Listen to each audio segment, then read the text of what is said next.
everyone, this is podfic, back with another podfic. Today, this will be The Coral Palace by I Did It for the Lol, and this is Chapter 8, My Dreams Ruin My Evening. Percy dreamed that night, much to his disappointment. He had hoped for a peaceful night's rest after being up so late with all the commotion of the party. However, his mind seemed to have other plans. He opened his eyes to find himself on an island, somewhere far from mortal land he instinctively knew. The ocean lapped at his feet on shore, crystal blue water gently rocking with soft waves. Looking around, he quickly spotted a few bright red cows meandering the fields, and as he turned, he saw a large statue in the distance. With no other choice, Percy wandered closer, suddenly noticing another figure in the distance standing near the base of the statue. As he approached the statue, more details became visible, and Percy suddenly realized it was a large statue of Apollo, standing guard over a sacred cattle. Unlike how Percy normally saw him, Apollo was dressed in a chiton, standing tall with a firm expression on his face. Upon his head was a crown that had spikes of metal coming off of it, clearly designed to look like rays from the sun. In his right arm, a lyre sat cradled against his body, and his left arm was pointed outwards. Around his left stone arm, a large python curled, head resting on top of his wrist, and its body draped around his arm and over his shoulders before the tail curled behind the statue. It was maybe 50 feet tall, but the impressive craftsmanship of the statue only held his attention for a moment when he spotted a familiar red head of hair at the base of it. Rachel was dressed in a simple white sundress, her hair free-flowing around her, and her feet stood barefoot in the grass. She was staring up at the statue of Apollo with wide eyes. Percy quickly trying to call out for her, but finding Rachel did not reply to his calls for her attention. Finally, he was standing next to Rachel, waving and calling her name to no avail. The oracle of Delphi stood still, staring upwards at the stone face of her patron god of prophecy. "It's really starting to freak me out that you can't hear me," Percy muttered, shaking his head. Rachel did not reply, and Percy took the time to scan the surroundings behind him. One of the cows approached the oracle, and Rachel's hand came up and scratched the cow behind the ears, still not breaking eye contact with the statue. Right when Percy was about to give up and walk away to see if he could wake himself up by jumping into the water, Rachel's voice finally rang out. Except it wasn't just Rachel who was speaking. It was the oracle speaking through her. A green mist lit her eyes, wrapping itself around her head and falling down around her shoulder. Rachel's voice opened, the raspy tone of the oracle emerging. "I understand. I will show them," the oracle said, nodding to the statue above them. Percy frowned. "Show us what?" he asked sharply, grumbling when he received no response. The oracle's mist suddenly dissipated as fast as it had appeared, leaving Rachel blinking, glancing around her. Finally, she looked back up at the statue and sighed, before turning and walking towards the water. Percy tried to follow her, but instead the ground fell away from under him. Cursing loudly, Percy regained his footing, instead turning around and realizing he was now under water. It was very dark, though a soft blue glow around him indicated that it was light outside wherever he was. Percy swam forward slightly, trying to spot whatever it was that his dream was trying to show him, when he spotted a flash of light nearby. Swimming up and over a ridge, Percy spotted a group of various sea monsters, ranging from telkines, sea serpents, various fish-like people, and more, just in full battle armor, charging on a figure in the center of them all. With a start, Percy recognized Benthisichime fighting in front of him. Of all his siblings, he had heard the least about Ben's fighting abilities, and instantly a tick of worry went off deep in the pit of his stomach. Benthisichime seemed to be holding her own fairly well. She was a goddess nymph with masterful control of the waves, to be fair, and was sweeping away dozens of the creatures with a profound current that ripped through the ranks. They dissolved into fine dust, screaming, but more replaced them as hundreds of monsters trampled towards his older sister. Swimming closer, he could see Ben looking tired. He had a small cut on her left arm that was bleeding sluggishly, but starting to close in front of his eyes. He tried to summon his powers, but felt nothing happen around them, even though the feeling in his gut pulled as though he was using them. In case he was causing pipes to burst back at his sister's palace, he quickly ceased, though, looking around them desperately. "Triton!" he tried to call desperately. Ben twitched then, glancing his direction, but looking through him unseeingly. Nothing else happened. However, it appeared that calling for the family in his dreams meant they couldn't really hear him. Benthisichime was dressed for battle. Graceful silver armor covered her chest, forearms, and shins, and was wearing a black leather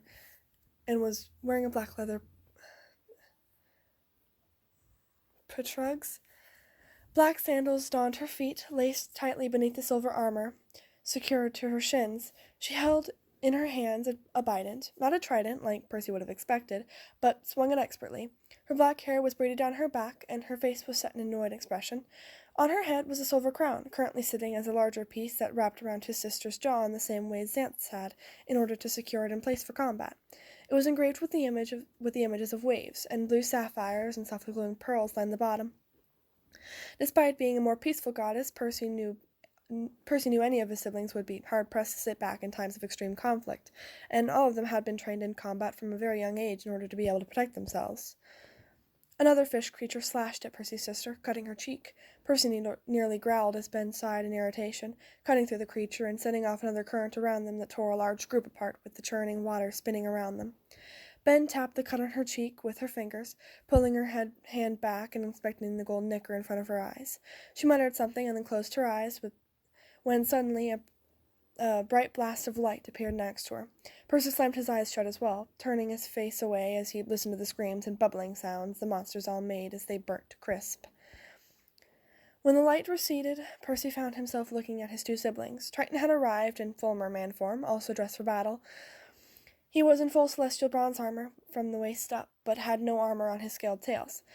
He had his trident in his hands, glowing brilliantly bronze in the water. A large trident crossed with a conch shell was engraved in the center of Triton's breastplate, and on his head sat his crown, no longer a circuit, but a crown of imperial gold, the center coming to a point, and a conch shell was carved delicately into place. "Are you all right, little sister?" Triton asked quickly, concern in his voice. Ben shook her head. "I'm fine, Triton. Already healed, but they are more persistent than they were yesterday, like they finally have orders," Menthesakheim said coldly, glancing over where the enemy had previously stood. Triton frowned harder at that, eyes dark with thought. "Return to Atlantis. Tell Mother what's happened. I'll inform Father at the Coral Palace. He'll want to know," Triton relayed. I'm not eager to find out how much they'll both fuss once they know," Ben muttered, with a hint of amusement in her tone. And Triton grinned weakly, still looking somewhat worried. "First death, now you injured in a few days' time. Father will likely blow a gasket, as the mortals say," Triton replied, and both Percy and Ben snorted at that. Ben mumbled a goodbye and disappeared with a soft current. Triton watched after her before disappearing himself. Percy found himself alone, wondering why his dream hadn't shifted or woken up. Quickly, a small figure emerged from the darkness, a woman Percy could practically feel malice rolling off of. She walked past Percy, not noticing him as she walked towards the spot where his older siblings had disappeared from. She cocked her head at the darkness before her, seemingly not bothered by being underwater. She was in a silk floor-length dress that clung to her figure, and as she was facing away from Percy, he could see that the dress was open-backed. On her skin were two black tattoos depicting wings that almost seemed as though they were fluttering in the currents passing by. The being, because Percy was certain this was not a mortal at this point, took a deep breath, turning her face upwards and allowing Percy to see her eyes were closed, mouth twisted in a cruel smile. "Smells like suffering," she said softly, voice echoing through the water. The tone of her voice felt like Percy had stabbed himself in the eardrums, leaving him shuddering at the sensation. "It is not enough!" a voice roared from beneath them. It was hauntingly familiar to Percy, though he couldn't place it. It sent shivers down his spine, and his breath was pulled in quick gasps through his lips. His eyes widened, and suddenly he was awake, gasping as he jumped out of bed and running for the bathroom. Annabeth called up behind him, wondering what was wrong. The bathroom lights weren't on, but Percy could see a soft glow outside, indicating it was likely well into the morning hours. He slammed on the saltwater tap on the bathtub, settling himself inside despite still being in his pajamas. Images flickered through his mind. The Battle of the Labyrinth, the funerals after saving Olympus, clutching Annabeth's hand tightly, begging Nico to meet them at the doors. His breathing was rapid and shallow. He curled in on himself tightly, squeezing his eyes shut and trying to slow his heartbeat back down. It pounded against his skull, and adrenaline had left him trembling slightly, unable to hear anything but the beat of his own heart. The water now was approaching his chest, and he felt a pair of warm hands gently reach out and place a hand on his shoulder. He flinched slightly, but then leaned into the touch, a second hand coming around to lay against his face. After a moment, the hand on his face fell to his hands, clutching against his chest, fingers gently pulling one of his hands free and moving it away from his body. Suddenly, his cold fingers touched warm skin, the tips of his fingers resting against someone's collarbone. He could feel a slightly calmer heartbeat there, and quickly registered this was Annabeth. He was safe, and with Annabeth. He felt her take a large and obviously slow breath before releasing it. He could feel her chest vibrate as she said something, but the ringing in his ears hadn't diminished enough for him to hear it. He knew from experience what she was reminding him to do, however, and managed to pull a shaky breath in as well with her next inhale. They sat like that for a few minutes, Percy finally managing to slow his breathing and heart rate down enough that the adrenaline faded. Annabeth had pulled him in closer now, heads resting together as they clutched both his hands in hers. She was She was watching him. Percy could feel it even though he hadn't opened his eyes yet. "Can you look at me?" Annabeth asked softly, after a few moments. Percy nodded as he slowly pulled his eyes open. Annabeth came into view, smiling softly in relief at him, eyes hinted with confusion. "Sorry," Percy mumbled, looking down towards the water in the tub. Annabeth shook her head, forcing Percy to look back at her. "I know it's been a while since you've had a bad episode like that one, but you know you're never allowed to be sorry for them, Seaweed Brain," Annabeth said, voice slightly amused. Percy chuckled at that, mumbling back that he knew. "What set you off, though? Bad dream?" Annabeth asked after another second. Percy sighed and explained his dream, and the final voice that had emerged from the darkness. Annabeth's face turned into a frown, looking more concerned. "I don't know why the voice was so familiar. I just can't place it," Percy said, annoyance coloring his tone. Annabeth shook her head. "We'll figure it out. But for now, we should go talk to your sisters. They'll be able to help you make sure Ben is all right," his girlfriend soothed. Percy nodded. She was right, per usual. He stood, drawing both of them off with a wave of his hand, still slightly shaky, as he went to grab a pair of clothes from his bag. With a start, he suddenly realized all of his clothes had been swapped out for something new, minus his camp shirt still in the bag. "So, I think your sisters have started on their closet makeover plan," Annabeth said amusedly, holding up her own bag with new clothes. Unlike Percy's bag, all of her old clothes were still in place, but lay under the new items on top. Percy rolled his eyes and mused slightly as he tried to come up with something to wear. Finally, he settled on a pair of black linen pants and a blue tank top, Annabeth going with a pair of white linen pants and a matching white flowing tank top. He grinned at her. "They're never going to stop now that we've caved once," Percy said to her, and Annabeth snorted in response. "Honestly, not displeased with the arrangement if you keep picking out tank tops to wear," Annabeth said, grinning at him slyly. Percy smirked at her, moving to peck her on the lips with a kiss. "Or you keep getting dresses like the one you were in last night," he remarked, Annabeth blushing, but smiled at him. Slipping on a pair of sandals and walking with him out the door. Nobody else appeared to be awake yet, so they had the hallway to themselves as they moved towards the family suites. Percy nodded to the guards as he passed, who nodded back with a quiet, "My lord." He paused when he reached the doors, unsure if he should knock. Annabeth looked at him, slightly puzzled as he gestured to wait reaching out mentally. "Rode, Xanth, Kim, are you awake?" he called internally. 3 answers came to him, simple presences in his mind, letting him know they were. He nodded to Annabeth, who pushed open the door to reveal the 3 royal sisters seated on the couch Percy had seen the night before. They were spaced out, Xanth and Kim lounging on the furniture with glasses of fresh juice in their hands. Xanth had returned to her outfit from the previous day, minus the bangles, and Kim was now dressed in loose purple sweatpants and a black tank top. Food was spread on the table, various breakfast dishes and a few sweet cakes lying on platters across it. His oldest sister was wearing a simple light green sundress and sat closest to where the demigods had entered the room. Rhoda was seated with a mug of coffee in her hands, turning her head to greet Percy with a smile. "Good morning, you two. I didn't expect to see you so early," Rhoda said warmly. Percy grimaced slightly, and her look turned concerned. "What's wrong?" Xanth asked, sitting up. Kim's eyes shot over to them as she too sat upright. "Is Ben all right?" Percy asked quickly. Rhoda's eyebrows furrowed, and she looked over at Xanth and Kim.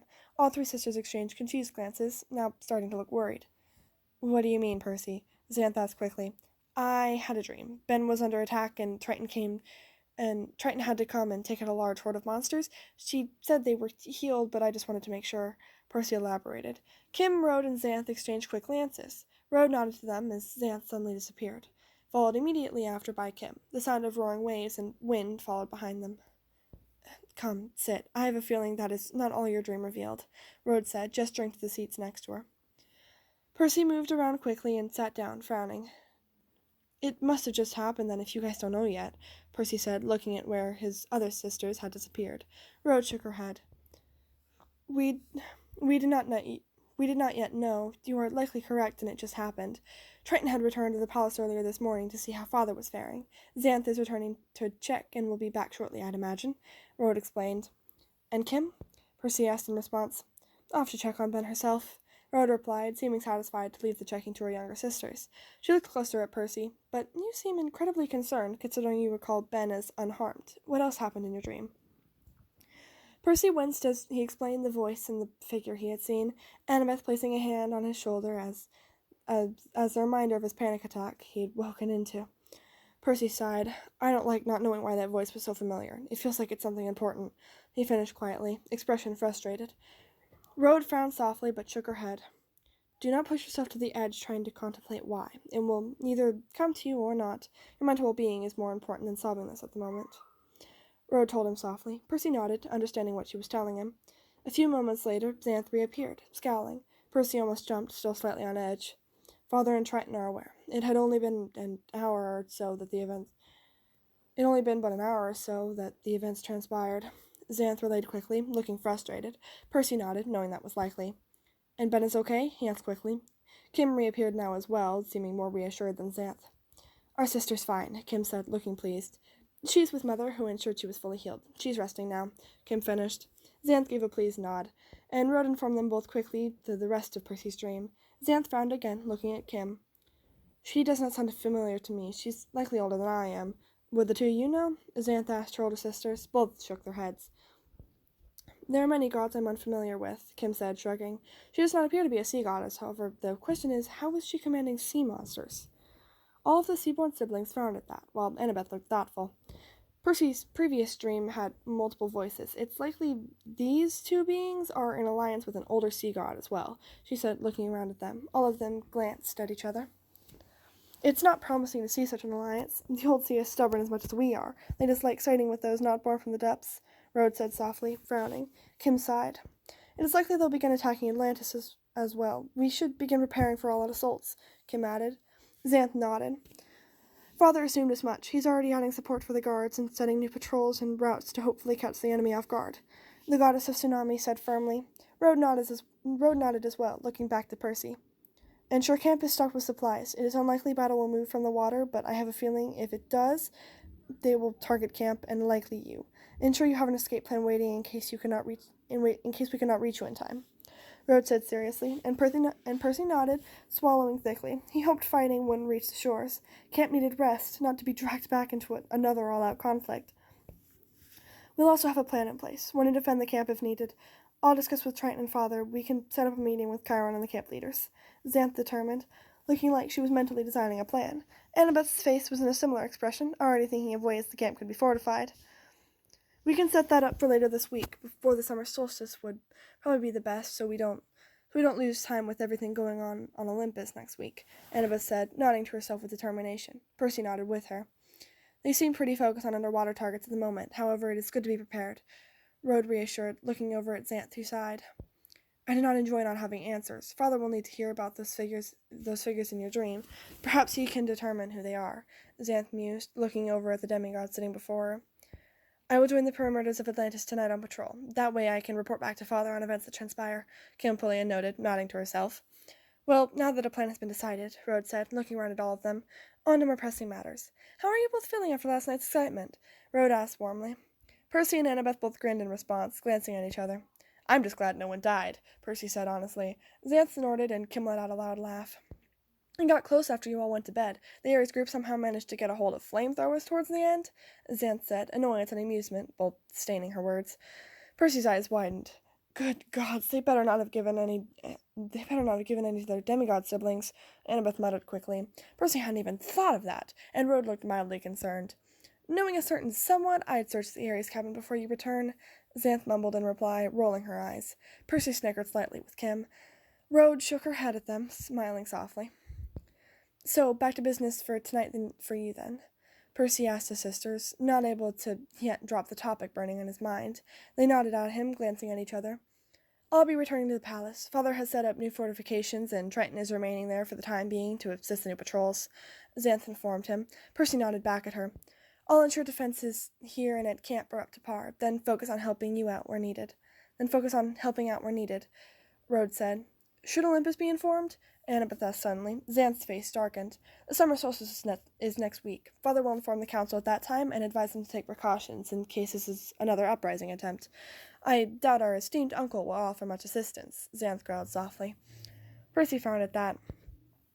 Maybe if the request came from camp, especially if his own children were to ask him in front of the council, maybe his pride would encourage him to offer assistance for camp at least. Atlantis might be a trickier suggestion, Annabeth said slowly, face furrowing as she contemplated something. Rode nodded her agreement. A wise suggestion, one I will advise Father to take. Your mother will likely assist you as well. She'll see the benefits of ensuring camp is defended, Rode said. I'll call Thalia when we get back to camp later today. Percy said sagely, looking over at his girlfriend and squeezing her hand. She glanced up at him, expression softening. He sighed. I just can't believe something else is already stirring. We can handle it, Annabeth said firmly to him, squeezing his hand back. Percy nodded at her, smiling. Xanth shot them a knowing smile, winking at them when she caught his gaze, which made him blush. So, what time should I start waking everyone up? Percy asked Rode, wondering if he needed to start banging on doors. Rode shook her head. No need. We won't be heading back until 4 or 5 o'clock this afternoon. That way everyone has time to rest before returning back to camp. Rode replied. Percy nodded, slightly relieved he would be getting to rest the day away. Maybe he could convince Annabeth for a mid-morning swim on the beach he had yet to explore. Annabeth cocked her head, looking thoughtful. By the way, how is it that there isn't a time difference between here and New York? I mean, we left at 11:30 and arrived here around that exact time. Isn't New York 7 hours behind this place? The daughter of Athena asked. Xanth chuckled. Kim taking another bite of some sort of fruit she had plucked off the table. The island is enchanted to ensure my guests arrive and depart whenever they intend to. We intended to arrive here at 11:30, and so we did. We expect to arrive at camp around 5 o'clock, then we will arrive around that time. Rod explained, looking at Annabeth warmly. Interesting, Annabeth noted, looking like she had more questions up her sleeve. Percy, however, had other plans, and quickly grabbed her hand and pulled her to her feet. Hold that thought. I want to swim before we head home, and I'll need a buddy in case I get hopelessly lost, Percy said teasingly. Annabeth blushed and grinned at him. Well, how can I refuse an offer like that? She laughed at him. Percy laughed in response, waving goodbye to his 3 elder sisters, who waved back. They laughed as Percy practically bounced out the door, eager to reach the water now that the thought had crossed his mind. The rest of the afternoon was peaceful, campers slowly emerging from their rooms to eat breakfast and lunch, groggy from their night's sleep. They all seemed unharmed, though a few of them were mildly hungover, but everyone was in a good mood. Percy and Annabeth spent a few hours on the beach, resting on the shore among dozens of sunbeds or swimming in the gentle waves. Percy had a great conversation with a few dozen fish and a small angel shark that spotted him exploring the water. Percy spoke with his sisters a few more times, bidding Xanth and Kim goodbye and reminding them to stay safe as they went off to the Coral Palace in Atlantis, respectively. Rode had gathered up all the demigods, ensuring they had all belongings, and returned them safely to camp. The younger campers had been waiting for them, throwing themselves at their older siblings with cries of delight, exuberantly explaining everything they had gotten to do while they were gone. Exhausted older siblings happily scooped up the younger kids, smiling happily with them and chatting about how the past day had been for each of them. Celeste had run up to Annabeth upon their return, eager to show her the new Minecraft world her and Kyle had managed to create in the last 24 hours. Percy shook his head in amusement, kissing Annabeth lightly on the cheek before watching her take off with her siblings towards the Athena cabin. After dinner, they had spoken with Chiron, informing him of the dreams Percy had experienced the night before, and the current plan for informing Olympus and preparing camp. Chiron had looked concerned, but agreed that for the moment it was a sound plan. He set up a meeting for the day before the solstice to inform the head counselors, to give Percy time to get Thalia and Jason on board with the plan. He knew they would be. Neither of them would like the idea of camp being threatened in any way. But for the night, everything was calm and peaceful. Bidding his girlfriend good night with a kiss, Percy returned to the Poseidon cabin and fell into a blissfully dreamless sleep. And that is the end of Chapter 8 of The Coral Palace. I hope you all enjoyed. Rant topic. I need a slight rant. Oh, dude, yesterday I went to this, card trading show, in a town over from where I live. And I sold 3 of my cards. One was a Lucario V-Star, one was a Golden Jubilife Village trainer card, and the other one was a I think it was a Sylveon, something. It was like a full art Sylveon something, and I bought, because my girlfriend gave me $20, and I had earned 30 from selling the cards, and it was the perfect amount to buy a graded 8 card that is a first edition Espeon. So now I have a first edition Espeon card that is a near mint 8 card, a PSA graded card, and this is the first PSA graded card I've ever owned. And it is my favorite Pokemon, and I love it. Because I love I love Espeon. Um, I love Espeon. Yeah. Let's see. Oh, I'm gonna dye my hair today. So, like, I got it cut a couple days ago. Like, my mom cut layers into it. And, she's gonna go back over it today and make sure that all of the layers are cut properly and stuff like that. And then we're gonna dye it. Not all of it. We're gonna do, like, the tips and maybe my bangs, like, this dark midnight purple. It's gonna be amazing. It's gonna be so cool. Oh, also, I had my first volleyball game on Wednesday. I had my first volleyball game on Wednesday. It was a jamboree, so it wasn't just a game, it was a bunch of little games. And I made it on the varsity, so I was with the varsity kids at the jamboree. And the next game I have is on Tuesday. So that's a lot of fun. Oh, and I started school. You know, it's kind of ironic that this is what I do YouTube, and my least favorite class is the one about computers. Oh, um, yeah.